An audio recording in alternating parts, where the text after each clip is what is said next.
Hogan here, VIP Boxing down at Tonks's Gym in Liverpool. I'm going to chat to Mr. Ryan Dickens. Ryan, how you doing, mate? Good, Lee. Thanks yourself. I am, mate. I am. I bet you're buzzing, aren't you? Because a year out, and you're thinking, God, when am I going to get out again? You finally get out. It was near enough a year to the day, wasn't it? It was, yeah. Where you managed to catch up with the Invisible Man. Yeah. And do you know something? I think take the first round out of the equation, where I think you just shook off your ring rust. I thought by the time you finished the fight, it looked like the way you left the ring a year earlier when you'd stopped Conor Meanwell. Yeah, well, like you said, after the first round, it was just about getting back into it, you know what I mean? But like the first round was a bit tricky, weren't it, with him? Every round's tricky with it is, Nathan yeah. Darby. He's very, very good at what he does. Yeah. Hence, he's took a lot from his old coach. Phenomenal fighter. And he's got great feet on. He's one of those guys. Offensively, he's not that dangerous, but he has got a good jab and he moves really well. And he's usually quite busy. But I thought once you got your jab going, which is key in this place, isn't it? Yeah, it is. You make life easy for yourself. Yeah, but yeah, I was happy with our box. Like you said, he's hard to hit and he's slippery. But like I say, the Invisible Man's really good because he's often not there to land on. He got very, very, very good feet, and I think what is it about? He's nearly coming up to nearly 40 fights now. I think he's only been stopped once, if I'm right.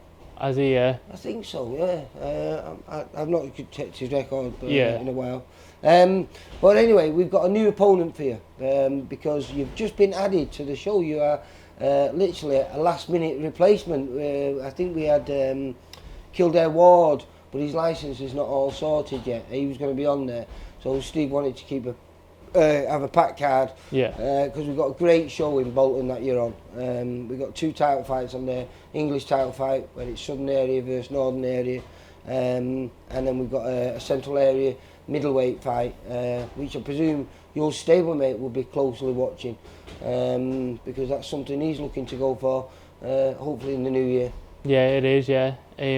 But it looks like a good show though, doesn't it? And I think it's a very good show and a great show to be added to. And have you fought at the Bolton Stadium before? I've not, this is my first one out to Liverpool. Oh, is it? It is, yeah. Ah, right. Well, you're in for a treat, mate. You'll like it.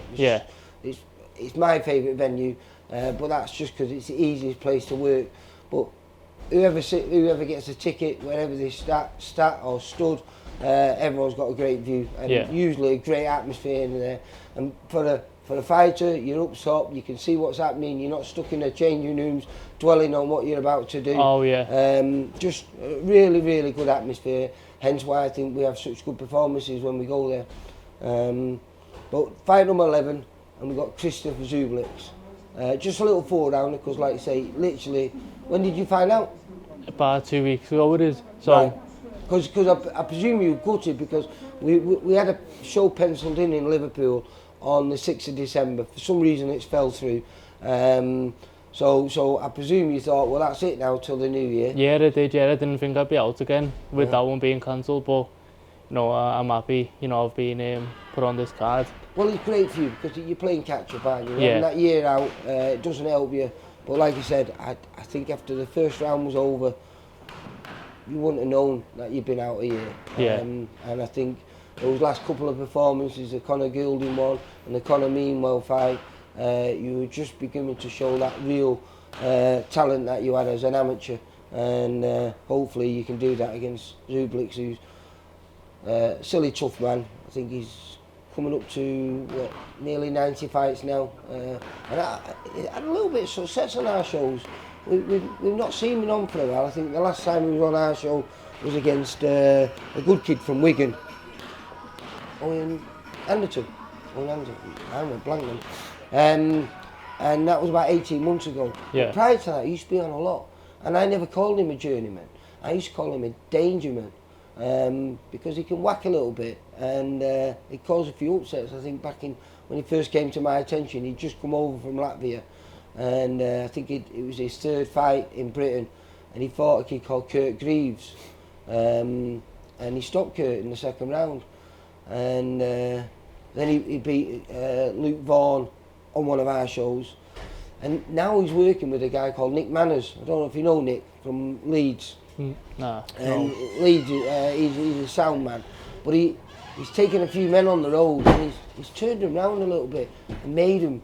You know, sometimes I think once they've had about 25, they go a little bit boring, some of them. 'Cause when they first come into the game, they're eager to please and and then they sort of like go into that journeyman mode, and I think it took a while for him to go in that journeyman mode, but when he got to about 45, he did go into that journeyman mode. He's not in it no more. He's in that real test your mode now. Yeah. Because of Nick Manners. Nick Manners is sort of like, he's done it with Joe Hardy, who fought his stablemate Anton Welsh, who's going to be talking to him later. But he's done it with him. He's made him become the test that we want him to be for you. And I think this year he had a couple of back-to-back wins. He went down to, I think it was York Hall, beat a kid. Don't know his record. I think it was only early on. I think he was 2-0. But he beat a kid that a few people were talking about, Walter Fury, one of the Furies. And that was back-to-back in back in I think summer. So the guy can turn it on when he wants to. Yeah. But, well, hopefully I can just show what I'm about and put in a good performance.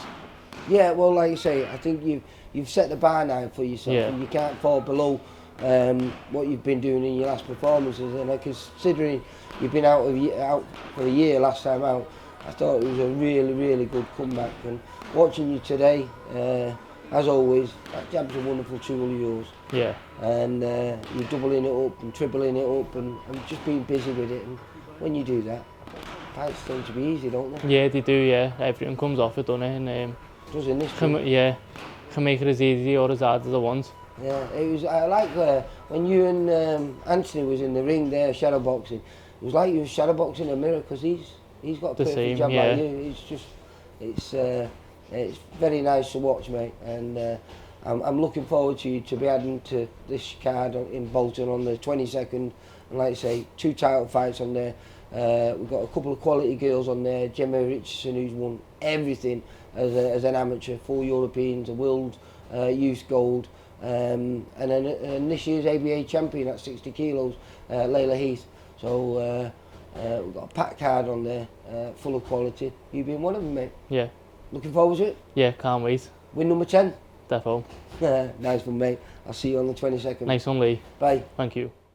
For all boxing info, news and latest interviews, amateur and pro, across the north, click and subscribe. VIP Boxing Promotions. Also, Twitter, Instagram and Facebook.